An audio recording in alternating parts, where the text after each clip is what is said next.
इस वीडियो में हम लोग इरोटेशनल वेक्टर फील्ड्स को आइडेंटिफाई करेंगे। तीन अलग अलग कोऑर्डिनेट सिस्टम्स में हमें एक वेक्टर फील्ड गिवन होगा और उस वेक्टर फील्ड को हम ये चेक करेंगे कि वो वेक्टर फील्ड इरोटेशनल है या नहीं। हमें ये आइडेंटिटी पता है कि अगर कोई फील्ड इरोटेशनल होती है तो उस इरोटेशनलिटी को चेक करने के लिए हम कर्ल को इस्तेमाल करते हैं। अगर किसी वेक्टर फील्ड का कर्ल 0 है तो वो वेक्टर फील्ड इरोटेशनल है। तो आइए शुरू करते हैं। पहला क्वेश्चन है हमारा जिसमें एक वेक्टर फील्ड गिवन है x ax cap plus y ay cap plus z az cap और अगर हमें इस वेक्टर फील्ड का इरोटेशनलिटी चेक करना है तो हमें इसका कर्ल निकालना पड़ेगा और कर्ल निकालने के लिए हम मैट्रिक्स का मेथड जानते हैं। उसके लिए हम ये लिख सकते हैं कि जो मैट्रिक्स होगी हमारी वो कुछ इस तरीके की होगी ax कैप ay कैप और az कैप, फिर partial derivative with respect to x y and z और फिर उस वेक्टर फील्ड का x y और z कंपोनेंट। तो अगर हम इसको थोड़ा देखें, इसको सॉल्व करें तो यहाँ पर हम ax कैप, ठीक है, अब अगर हमने ax कैप ले लिया तो हम इसकी मल्टीप्लाई इसके साथ और इसकी मल्टीप्लाई इसके साथ करेंगे, यानी del by del y of az minus del by del z of a y। Similarly minus का नेक्स्ट कंपोनेंट आएगा ए वाई कैप अगर हम यहाँ आएगा तो इसकी मल्टीप्लाई इसके साथ और इसकी मल्टीप्लाई इसके साथ, तो यहाँ आ जाएगा next del by del x of A z minus del by del z of a x. Similarly जो तीसरा कंपोनेंट आएगा वो आएगा ए जेड कैप का और वो क्या होगा, वो होगा इसका मल्टीप्लाई इसके साथ और इसका मल्टीप्लाई इसके साथ, यानी del by del x of a y minus del by del y of a x.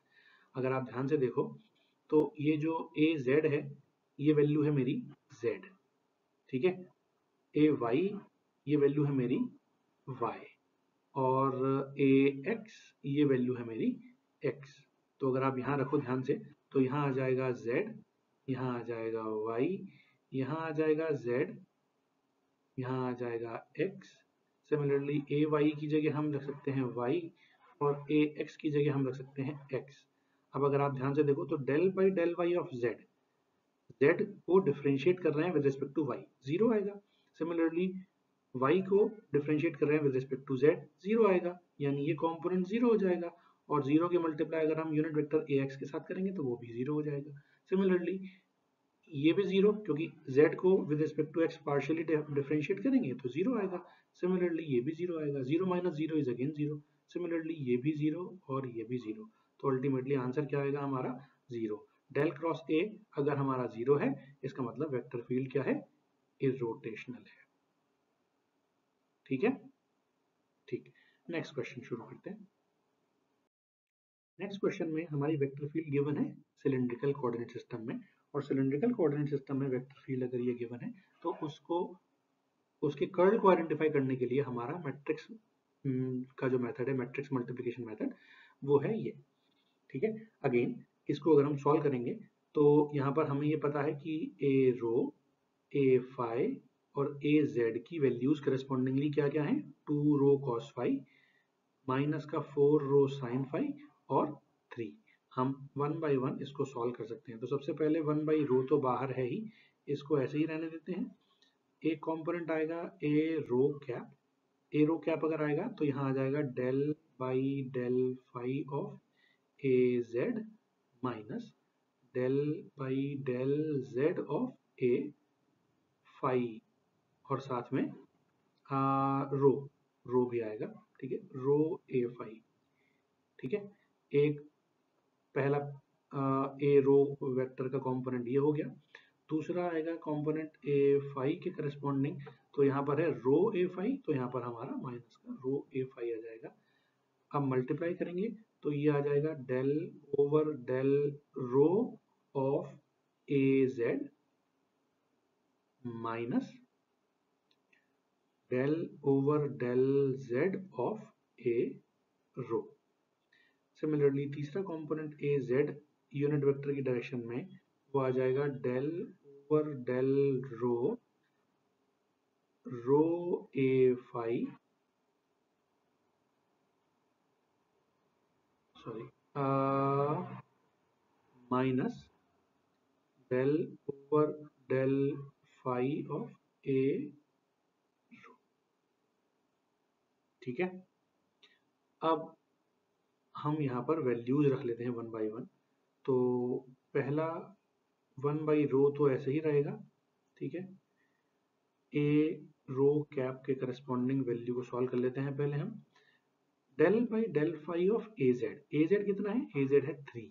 तो अगर हम इसको देखें तो ये पोर्शन तो हो जाएगा हमारा 0, क्योंकि डेल बाई डेल फाई 0 हो जाएगा। Del by del phi of A z 0 हो जाएगा। सिमिलरली माइनस का del by del z of rho A phi component में भी हमारा कोई जेड का कॉम्पोनेंट नहीं है, और जब z का कंपोनेंट नहीं है तो उसका पार्शियल डेरिवेटिव 0 हो जाएगा। तो ये फैक्टर भी मेरा क्या हो जाएगा, 0 हो जाएगा।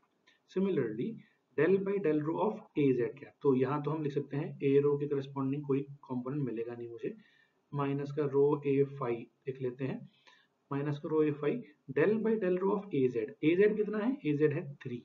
तो डेल बाई डेल रो ये भी 0 हो जाएगा, ठीक है, क्योंकि 0 को डिफरेंशिएट करोगे विद रिस्पेक्ट टू रो तो 0 आएगा। और del by del z of A rho, अब देखो ध्यान से, ए रो की वैल्यू है 2 रो कॉस फाई, तो 2 रो कॉस फाई है, और 2 रो कॉस फाई को अगर हम with respect to z differentiate करेंगे तो ये भी मेरा क्या आ जाएगा, 0 आ जाएगा। तो यहाँ भी मेरा ए फाई कॉम्पोनेंट भी 0 मिलेगा। प्लस ए जेड कैप, इसको देख लेते हैं कि क्या ये भी 0 है। Del by del rho of rho A phi, ठीक है, तो यहाँ पर क्या है, del by del rho of rho A phi, rho तो ऐसे ही है, और ए फाई की वैल्यू कितनी है, ए फाई की वैल्यू है माइनस का 4 रो साइन फाई। अब इसके अंदर रो है तो हम इसको 0 नहीं कर सकते जब तक कि हम इसको निकालना है, ठीक है। माइनस का डेल बाई डेल फाई, और ए रो कितना है, ए रो है 2 रो कॉस फाई, ठीक है। तो हमारा केवल ये पोर्शन बचेगा, ये भी 0 हो गया, ये भी 0 हो गया, केवल ये बच रहा है।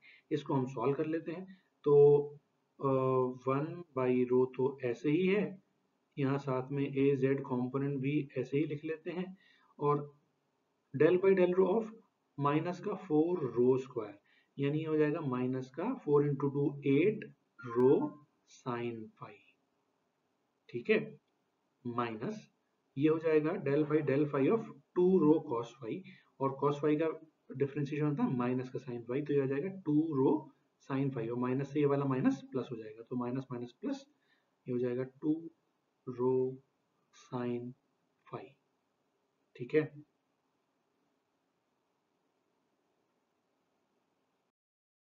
तो जो डेल क्रॉस ए था हमारा, उसमें दो कंपोनेंट हो चुके थे 0, 1/रो, है ना, ए रो वाला कंपोनेंट 0 था, ए फाई वाला कंपोनेंट 0 था, ए जेड वाला कंपोनेंट आ रहा था, और ए जेड वाले कंपोनेंट में हमारे पास एक टर्म आई थी माइनस का 8 रो साइन फाई, और दूसरा वाला टर्म आया था प्लस का 2 रो साइन फाई, क्योंकि माइनस माइनस प्लस हो गए थे, और 2 रो साइन फाई। अगर हम इसको देखें तो ये 8 रो साइन फाई माइनस का है, ये 2 रो साइन फाई प्लस का है, तो 2 माइनस 8 यानी माइनस का 6, तो ए जेड कैप, और साथ में बचेगा माइनस का 6 rho sine phi upon rho, तो रो से रो कैंसिल आउट हो जाएगा, ये वेक्टर फील्ड आएगी माइनस का 6 sine phi a z cap, and since it is not equal to 0 तो हम बोलेंगे ये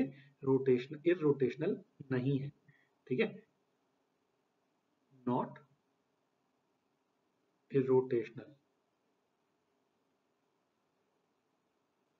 ठीक है।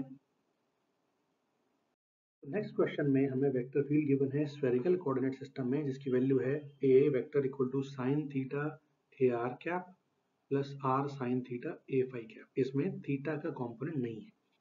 तो कर्ल वेक्टर फील्ड का अगर स्फेरिकल कोऑर्डिनेट सिस्टम में निकालना है तो उसके लिए एक्सप्रेशन होता है मैट्रिक्स मल्टीप्लिकेशन मेथड वाला। यहाँ पर हम 1 बाई 1 सारी वैल्यूज रख लेंगे और फिर उसको फर्दर सॉल्व कर लेंगे, ठीक है। तो सबसे पहले देखते हैं 1/r² साइन थीटा ऐसे ही रहने देते हैं और इसको सॉल्व कर लेते हैं फॉर ए आर कैप, फिर ए थीटा कैप प्लस ए फाई कैप। ठीक है, तो ए आर कैप के लिए ये होगा del by del theta of r sine theta A phi cap. तो del by del theta of r sine theta A phi. ठीक है, माइनस का ये हो जाएगा del over del phi of r A theta. ठीक है, आर ए theta ये एक ए आर कैप के करस्पॉन्डिंग आ गया। फिर माइनस का आर ए थीटा, इसको देखेंगे तो यहाँ पर आ जाएगा del over del r of r sine theta A phi minus का del over del phi of A r. तीसरा कंपोनेंट बचेगा आर साइन थीटा ए फाई कैप और उसके अंदर del over del r r A theta minus del over del theta A r. इन तीनों ही terms को वन बाय वन हम लोग सॉल्व कर लेते हैं। तो 1/r² साइन थीटा ऐसे ही है, इसको हम बाहर ही लिख लेने देते हैं। सबसे पहला टर्म है ए आर कैप के करस्पॉन्डिंग, और ए आर के कैप के करस्पॉन्डिंग जो वैल्यू है वो है r sine theta into A phi. A phi की वैल्यू कितनी है, आर साइन थीटा। तो ये हो जाएगा r sine theta into r sine theta r square sine square theta, यानी del over del theta of r square sine square theta minus का del by del phi of r A theta, और ए theta component zero है तो ये वाली value कितनी हो जाएगी, जीरो। इसको हम सॉल्व करने की जरूरत नहीं है। माइनस का अगला कंपोनेंट है आर ए थीटा, और यहाँ पर सबसे पहली वैल्यू है del by del r of r sine theta into A phi. तो अगेन ये भी हो जाएगा r square sine square theta, और अगला कंपोनेंट है माइनस का del by del phi of A r. A r की वैल्यू कितनी है, ए आर की वैल्यू है साइन थीटा। तो साइन थीटा को अगर हम डिफरेंशिएट करेंगे विद रिस्पेक्ट टू फाई तो ये भी हो जाएगा जीरो। तो हमारे पास केवल यही टर्म बचेगी। और तीसरी टर्म है आर साइन थीटा ए फाई कैप, और उसको अगर हम देखें तो ये है del over del r of r A theta. R A theta तो मेरा जीरो है ना, क्योंकि ए थीटा है ही नहीं, तो ऑटोमेटिकली ये वाला टर्म भी हम जीरो कर सकते हैं। और बचेगा माइनस का del by del theta of A r. तो यहाँ लिख लेते हैं माइनस का del by del theta of A r की वैल्यू है साइन थीटा। केवल ये तीन कंपोनेंट हमें सॉल्व करने हैं, हमारा काफी इजी हो जाएगा। तो 1/r² साइन थीटा ऐसे ही है बाहर। पहला फैक्टर था ए आर कैप, और जो अंदर वैल्यू आ रही है वो आ रही है del over del r of sorry del over del theta of r square sine square theta minus r A theta cap del over del r of r square sine square theta, और तीसरा component था r sine theta ए phi cap, और ये वाली value थी del over del theta of sine theta. ठीक है, तो वन बाय वन हम इसको सॉल्व कर लेते हैं। 1/r² sine theta as it is, और अगर हम देखें तो ये ए आर कैप तो ऐसे ही रहेगा। डेल ओवर डेल थीटा का differentiation with sorry del over del theta के corresponding r square sine square theta का डिफरेंशिएशन ये आ जाएगा r square into 2 sine theta, और साइन थीटा का डिफरेंशिएशन कॉस थीटा। ठीक है, माइनस आर ए थीटा ऐसे ही, और r square sine square theta का differentiation with respect to r ये हो जाएगा 2r साइन स्क्वायर थीटा, और तीसरा कंपोनेंट है आर साइन थीटा ए फाई ऐसे ही, और del by del theta of sine theta यानी कॉस थीटा। ठीक है, इसको हम फर्दर सॉल्व कर लेते हैं। तो ए आर कैप के साथ आ गया ये 2r² sine theta cos theta upon r square sine theta minus a theta के करस्पॉन्डिंग जो वैल्यू आई वो आई 2r square sine square theta upon r square sine theta, और तीसरी वैल्यू जो है वो ए फाई के करस्पॉन्डिंग है, वो कितनी है, वो है r sine theta cos theta upon r square sine theta. तो साइन थीटा से साइन थीटा कैंसिल, एक आर से एक आर कैंसिल, आर स्क्वायर से आर स्क्वायर कैंसिल और साइन थीटा से sine theta, similarly sine theta से साइन थीटा और आर स्क्वायर से आर स्क्वायर। तो अगर हम ध्यान से देखें तो ए आर ये आएगा 2 cos theta minus a theta, ये आएगा 2 साइन थीटा, और तीसरा आएगा कंपोनेंट ए फाई का जिसकी वैल्यू होगी कॉस थीटा अपॉन आर, और ये एक नॉन जीरो वैल्यू है, इसका मतलब वेक्टर फील्ड रोटेशन इररोटेशनल नहीं। ठीक है, आई होप ये तीनों क्वेश्चंस आपको समझ में आ गए होंगे। Thank you.